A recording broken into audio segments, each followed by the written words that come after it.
Good morning, everyone. Uh, Welcome to the second day of Container Days conference. My name is Rachit Arora. I am a lead software architect at IBM Cloud. And today I'm going to present you why Kubernetes is really a better choice for running as a container orchestrator if you are running a clustered application like Spark workloads on cloud, right? Little about myself. I'm a lead architect at IBM Cloud, and we are providing services like Hadoop and Spark as a service running on Kubernetes in IBM Cloud. And we have been using containers for last 5 years for our services, which we are providing on IBM Cloud. And we have been using our own orchestrator for some of our offerings. And from last 2 years, we are using Kubernetes for providing Spark as a service for our consumers, right? And so I'll discuss like what are the things which helped us to achieve in a better way when we are using Kubernetes in comparison to our own orchestrator. Yeah. So before I begin, small details about Spark, as many of you may not know about it. So Spark is a execution engine for rather in-memory, open source, massively parallel execution engine for your analytical applications. So at the core, it comes with hundreds and hundreds of libraries which helps you do scheduling of your Spark task or map-reduce tasks, do I/O operations, and gives you many libraries like for machine learning, graph processing, which are specially written to do things in parallel. So it also gives you interface to do SQL query processing or streaming analytics. So all those libraries are inbuilt in Spark, right? So you can run Spark on your laptop. You can run it on cloud. You can run it on various resource managers like a production-grade resource manager as a Yarn or on Apache Mesos. And very recently, Apache Spark community introduced Kubernetes as its resource manager for running Spark on Kubernetes, right? So resource manager's role is to give the resources which are required for your map task or reduce task. And so Spark asks those resources from the resource manager and gets it, right? So you can have your data in object storage, S3 buckets, or Hadoop, or Hive, HBase, or any other Hadoop system. You can write your code in Java, Python, R, or Scala to process it, right? And then your basically application is ready. And Spark, Spark community has been evolved very well from, if you want to run Spark on premises, you need to do many things. And it has evolved to a level that it can be run in a serverless fashion using Lambda functions or on Kubernetes, right? Let's see if you need to run Spark on yourself, on your plain systems, what are the things you need to do? So you will need to first acquire right set of hardware, which has more memory footprint. And when you have the right set of hardware, you need to prepare it. So by preparing the hardware, you need to mount the disks. You need to partition the disks properly. You need to set up the networks, like multiple networks, management network, intra-node network on a private channel. And then you need to have the prereqs installed. Once you have done all that, you will try to install Spark or any clustered application, and you will see that many times that installation may fail.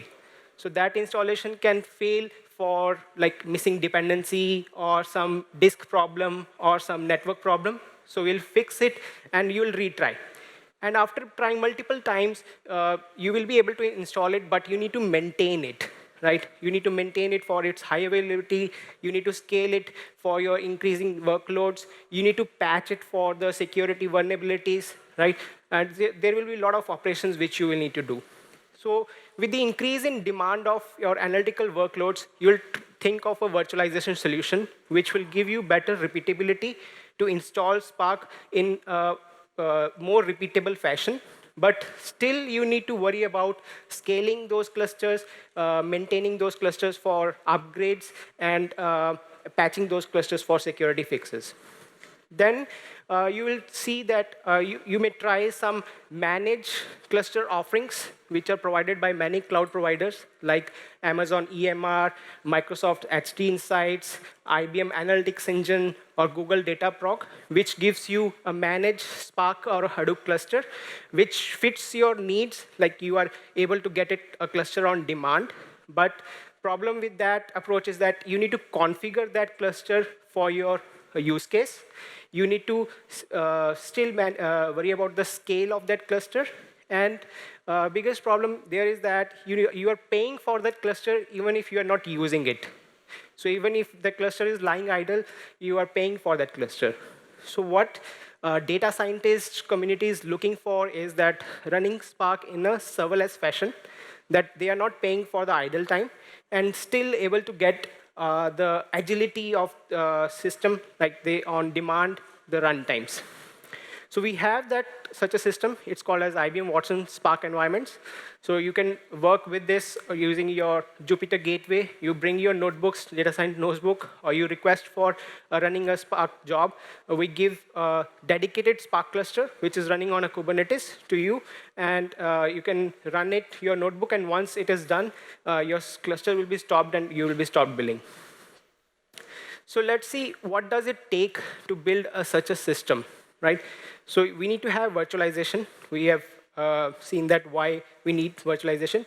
We need a system which is easy to maintain, upgrade, and patch properly. The system should be performant, if not fully as bare metals, but equivalent to bare metals. It's not that we are wasting a lot of resources to achieve what we need. We need to adhere or adopt open source as much as possible. We should not build the components of our own, which we are not able to maintain it for a long run. So that we should choose the solutions which have good traction from the community. And very importantly, we should not get locked down on a particular cloud technology which is provided by one particular cloud provider. So we should look for a technology which is available in multiple clouds, and we can have a multi-cloud architecture. So some of you might agree that we can achieve the same thing by having a big Spark cluster created once and giving multiple instances to our users whenever they need it. So problem with this kind of architecture is that if some of this cluster will be used by multiple peoples, and how Spark work is that you will be setting a class path at its configuration level at the setup time. And if someone changes that class path, it will be problematic for all the users, right? And there will be a lot of downtime when you are trying to upgrade your cluster, so all your users will be impacted, right? And there will be many single point of failures of, like, if one system is down, all your users are down, right? And you will not be compliant with many of the secure compliance like ISO or HIPAA compliance. You will not be able to achieve if you are having this kind of architecture. So what we can do, we need to think about containers and think, like if we start thinking, like if you need to run Spark on containers, we start kind of think as VMs. So that's the mistake we do. The common analogy I use in this to avoid any confusion is that think of VMs as a house built on land and container technology as an apartment complex on the same land. So you are using many of the facilities of the apartment, but still getting dedicated place to stay and live, whereas house is built for a particular family only, and they are using that all the resources. So let's say if we don't have Kubernetes and we need to build such a system which we can use to run Spark on containerized workloads. So I can build an orchestrator of my own, which will help me achieve all the goals, like I'll be able to repeatedly create the Spark clusters. It will give me application portability, like if there is any problem in my dev system, I can fix it and it will be available in the production, and I can be sure that same image works. It gives me faster development cycles. I'm able to utilize my resources well. Like I can use the same machines for my analytical workloads and non-analytical workloads, just running the different kind of containers. But I still need to manage hardware in that case, as we discussed. I still need to build images and make them available on that hardware. I need ability to pull those images there and garbage collect them also. So whenever my system, new images come, I need to have a system which removes my old images which I am not using, right? I also need to manage networks in that case. Like I will use either Weave, Calico, or other, like before those days, I would also try to use Open vSwitch to create GRE tunnels. And I have to manage network if I'm building an orchestrator of my own. I also need to worry about managing the isolation between the different clusters I'm going to my users. So one cluster should not be able to talk to each another, and it should not be bringing the problem of noisy neighbor for my users. I also need to worry about scheduling the containers on the machines I have. So I should have a scheduling technique which I can tune it, like whether I want to spread my container workloads on different machines or I want to pack my container workloads. And if I want to spread it on CPU or I want to spread it on memory. Or I should be able to basically extend my orchestrator, which can plug and play various kind of scheduling techniques depending upon the workloads I have, right? So I also need to worry about a system which can provide me various types of storage resources. Because for running Spark or any clustered environment, I will have storage requirements for different kinds. Like I will need storage for storing my passwords, which should be encrypted. I need storage mechanisms for storing my configurations, which I can repeatedly use. I need a storage mechanism for having a distributed file system or a local storage or storing SSD disks. So my orchestrator system should be able to manage different kind of storage and do it well. I'll also need to worry about bringing the provisioning infrastructure, right?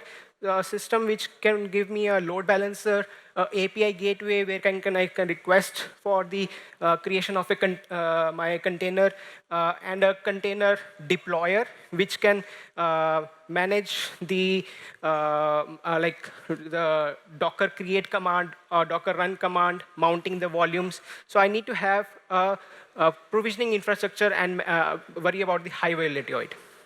So at the end, you will see that you have an architecture like this, which has an API gateway to you are requesting for the resources. And you have an agent running on each of the machines, which is doing all the job.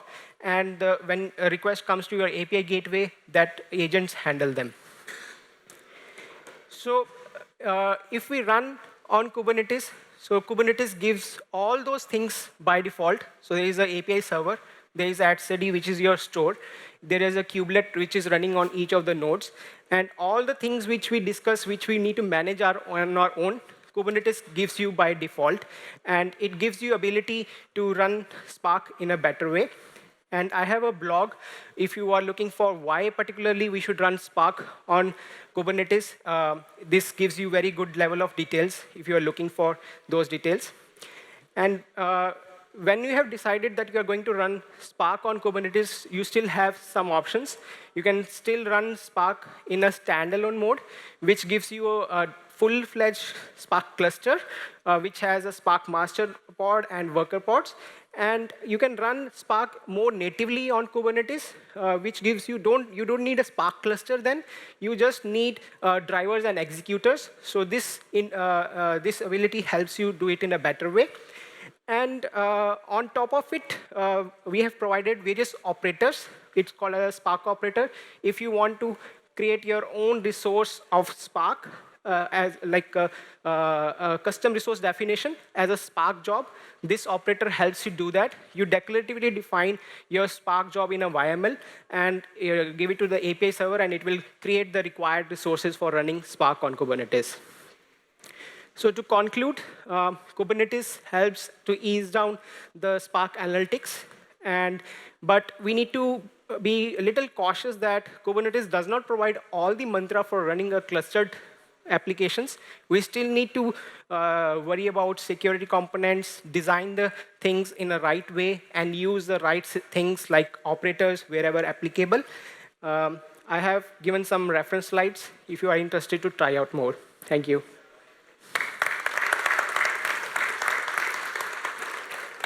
So if you have questions, I'll be around. You can ask. Thank you.